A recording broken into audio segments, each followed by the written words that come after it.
A quarter of public spending is on the NHS. So what happens to this money is critical not only for the people using services, but for the money that's available left to everybody else. By 2025, 2030, some local councils may be in the situation where they fear they will have no money to spend on popular services like parks and leisure centres, because it will be going on social care, not just for older people, but for some very, very expensive packages of care for people with learning disabilities. And it matters crucially, these issues, to the future sustainability of the public finances. The OBR says the primary pressure on the future sustainability of the public finances is the ageing population. That's not just pensions, critically it's also the NHS and social care. And that without fundamental reforms to NHS and social care, as well as pensions, it will have a long-term impact on the ability of our economy to grow. Constant structural reorganisations aren't going to deliver the changes that we need. I don't know if it was Freud or Einstein's definition of madness, which is to keep doing the same thing over and over again and expecting a different result. I don't know if any of our psychiatrist friends here might be able to tell me who was the author of that quote, but that's right. And I'm not saying that structures don't have an impact, but the constant structural reorganisations aren't going to get us to where we want to be. If we would spend as much time seriously thinking about getting the kind of cultural changes we need, the role of information, of how money flows around the system, leadership, teamwork, all the things that we know make a difference, but as a system that doesn't happen.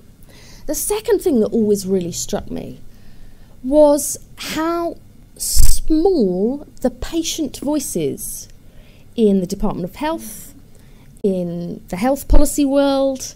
I think there are some organisations, National Voices, all the patient groups who've come together to form the Richmond group of charities. But if you think about where the pressure comes in the system from professional bodies and other staff groups and politicians, the people who this is all supposed to be about are not of equal power and standing within the system in demanding change. Third observation, the silos.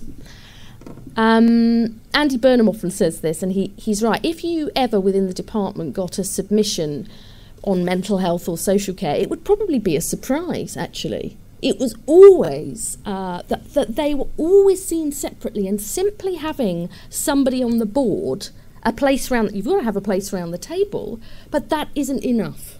And that's one of my worries about the NHS Commissioning Board and the Health and Wellbeing Boards, is having a place on a board made huge change happen. You know, we would have died and gone to heaven by now. And I don't believe that those silos have been broken down.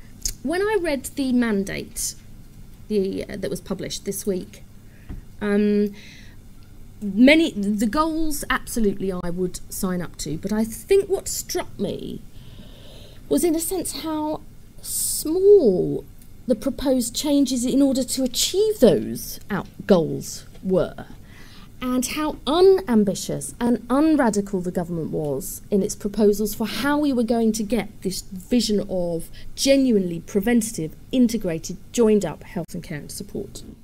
Knowledge is power, and I think that if the government has spent the last 2.5 years really transforming the amount of genuinely useful information that was available to patients, the public and to staff, because one of the most powerful drivers for change is when staff themselves see what their performance is compared to their colleagues. They're very competitive with one another. So thinking about how we genuinely use knowledge in the system. And finally, we have to grasp the nettle on social care. Even if there are huge reforms and far greater efficiency savings between health and social care, we are going to need a better settlement. We need a clear understanding of what contribution will be made by individuals and families and what contribution will be made by the state. We want to be in a system where people can plan for the future. Just as in pensions, we know, even though there are political rows about it, we will have to work longer and save more. We need to know what that deal is on social care. And there's a flip side benefit here, which is there is demand for care. I mean, you're guaranteed that there will be demand for care in future with the ageing population. That could be a huge growth sector for the economy.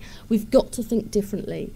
So this is a great programme of work and start. I'd like to see us perhaps go further and bolder if we want one system that genuinely meets people's care and support needs. I think we may have to be even bolder in future. Thanks.